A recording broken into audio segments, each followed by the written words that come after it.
claro. Já que nós estamos falando de dor, o que é dor? Se você for pensar na definição, você tem lá a definição que demorou 40 anos para ser modificada. Mas a dor, basicamente, ela deveria ser um sinal de alerta que quer te manter vivo. Então, ele quer te afastar de algo que é perigoso. Como ela quer te afastar de algo que é perigoso, não quer dizer que você esteja machucado ou lesionado para sentir a dor. Mas quer dizer que, de alguma forma, acendeu um sinal de alerta para o seu corpo falar, peraí, eu vou sinalizar que algo está errado aqui para ele se afastar ou perceber esse problema. Então, de fato, ela é um mecanismo que quer te manter vivo e te proteger de alguma coisa ruim. Seja um estímulo mecânico, químico, térmico e assim por diante. Então, dor é bom. Ela é boa. O problema é que ela pode perder essa função e apenas manter o prejuízo que ela causa, as consequências, né? E aí, quanto mais tempo você tem dor, normalmente, menos ela está conectada a uma lesão tecidual e mais ela está conectada ao mau funcionamento do seu sistema neural. E aí a segunda pergunta é, o que é dor crônica? Dor crônica é quando, se você for pegar pela IASP, a dor crônica é quando ela persiste por mais de 3 meses, não quer dizer que tem que doer todo dia, ela pode ser intermitente, mas que ela mantenha-se por mais de 3 meses. Em divisão temporal, é isso. Mas a dor crônica, ela é aquela dor que perde o caráter de te sinalizar ou te ajudar de alguma forma e apenas mantém os prejuízos, como o prejuízo biopsicossocial. Então, prejuízo funcional, você acaba não se mexendo mais como você se mexia antes. Prejuízo psicológico, você acorda à noite, fica estressado, você fica com medo. Se eu estou com essa dor agora, imagina como eu estarei daqui 10 anos, você tem pensamento catastrófico. Né? E o prejuízo social. Nossa, eu não vou ver o pessoal jogar bola que eu vou ficar com vontade de jogar. Eu não vou nessa festa porque eu não vou aguentar ficar tanto tempo em pé. Então, a dor crônica é aquela que tem o caráter de persistir por um tempo maior do que ela deveria.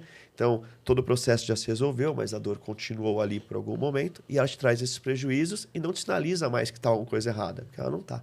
Então, é um mau funcionamento do seu sistema nervoso central ali. Não só central todo. A dor hoje é um dos problemas mais negligenciados pela própria população, né?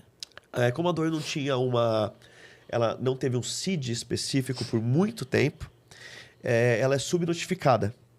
E você tem uma cultura muito complicada em relação à dor, dependendo de onde você está. Algumas pessoas vão falar, engole o choro. Outros depende, por exemplo, se for pro exército, né? E você ficar correndo e começar a ter dor na perna, você não vai parar de correr, porque você tem um monte de problema se parar de correr. Mas aí você desenvolve canelite, dor anteromedial de tíbia. Então, a maneira cultural que você trata a dor é diferente. Então, você tem uma desvalidação de uma parte e uma hipervalorização de outra parte. Na definição de dor, consta que é uma sensação subjetiva que tem a ver com a experiência do sujeito, assim que nem dispneia. Dispneia é uma sensação subjetiva de falta de ar. Tipo, tem relação à experiência do sujeito aquilo, não importa do observador. Né? Tipo, tem essa relação? Perfeito. A dor ela não consegue ser medida diretamente. Então, a gente tem um grande problema aqui. Você não tem mensuração direta para a dor. Não tem como fazer um exame de sangue e falar, tá com dor. Complicado isso. Todas as mensurações são indiretas. Seja um questionário que eu possa aplicar, seja uma escala que eu possa aplicar, seja eu olhar, ver se vocês têm algum sinal de face, comportamento, gemidos, se for pensar em criança. Então, você depende do autorrelato. E ela é totalmente uma experiência ali do ser humano. Só que essa experiência ela é moldada pela história dele, pelo momento que ele está, pelo que ele está passando, pelo ambiente, por como a dor se relacionou ao que está ocorrendo. Então, ela é, de fato, uma percepção individual de cada um. E a gente tem alguns problemas com isso. Que, ao passo que você precisa validar a dor do seu paciente, a informação de dor tem que ser validada, você também tem que compreender que a dor pode trazer um ganho secundário. Desde um atleta que estava numa temporada ruim e aí ele se machucou, se ele ficar com dor, com relato de dor, ele pode ficar um tempinho mais afastado e dá para ele voltar no momento melhor. Salve, menino Ney. Um tempinho, cuzão.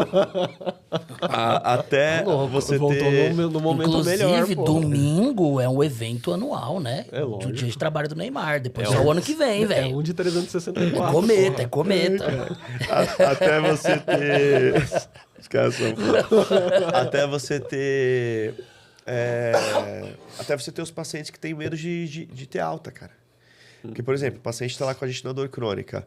Então ele tem medo de ter alta e se tiver dor não conseguir vaga de novo, né? Por que nós temos um grande problema em relação à dor? Vamos pensar na dor lombar, né? Dor lombar afeta grande parte da população e ela é extremamente mal conduzida, né, no Brasil e no mundo. Qual que é o grande problema que a gente tem da dor lombar? Muitos pacientes vão ser afastados do trabalho e vão associar a dor lombar com o trabalho dele. Muitas vezes de forma errada. Quando ele associa a dor lombar com o trabalho, ele começa a ter várias crises de dor lombar, ele vai fazer exame de coluna e normalmente ele vai ter um monte de alteração. Não é feita a avaliação adequada e é imediatamente correlacionada a dor e a experiência que ele tem com o exame de coluna. Cara, aí raramente o exame vai melhorar. A hérnia pode ser reabsorvida, né? Mas as outras coisas elas não vão melhorar. Uma osteoartrose, uma artrose facetária, não vai melhorar, vai ficar lá, vai só piorar. E esse paciente vai estar muito focado no exame. E aí esse paciente vai ter cada vez mais medo de voltar ao trabalho. E vai ter... Por quê? Ele vai falar, se eu voltar ao trabalho, eu não consigo fazer essa função. E aí, ninguém está vendo dentro do meu corpo, eu sei como eu tô. Aí, se ele volta para o trabalho, ele tem medo de ser demitido e não conseguir ser recontratado.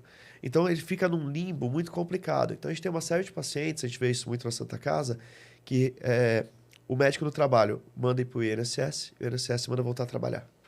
E o cara fica num limbo, velho. Num limbo gigantesco. E aí, quando você vai coletar a história, sempre tem... sabe o sistema de classificação de bandeiras? Uhum. Tem a bandeira vermelha. Então, você tem lá a bandeira preta, a bandeira azul, você tem as questões relacionadas ao trabalho. Muito complicado isso. Por quê? Porque o manejo da dor é inadequado. Mas tem que pensar uma coisa. Todos os profissionais da fisioterapia, não todos, a grande maioria vai lidar com pacientes que têm dor. Cara, mas quantos sabem que dor crônica é uma doença? Se a dor crônica é uma doença e o seu paciente tem dor crônica, quer dizer que ele tem a doença que ele já tem, mais a dor crônica, a não ser que seja a dor primária a sua própria causa. As pessoas nem sabem que dor crônica é uma doença. Quanto mais manejar. Só que todo mundo atende paciente que tem dor. Então a gente está num problema ainda que deveria ser corrigido na graduação, né? Valeu por assistir, galera. E não se esqueça que toda segunda-feira, às 8 horas da noite, temos aqui um novo episódio com um novo convidado. Então não deixe de nos acompanhar. Então segue a gente aqui, deixa seu like, se inscreve no nosso canal e a gente espera aí sempre que tiver um episódio novo e um vídeo novo aqui.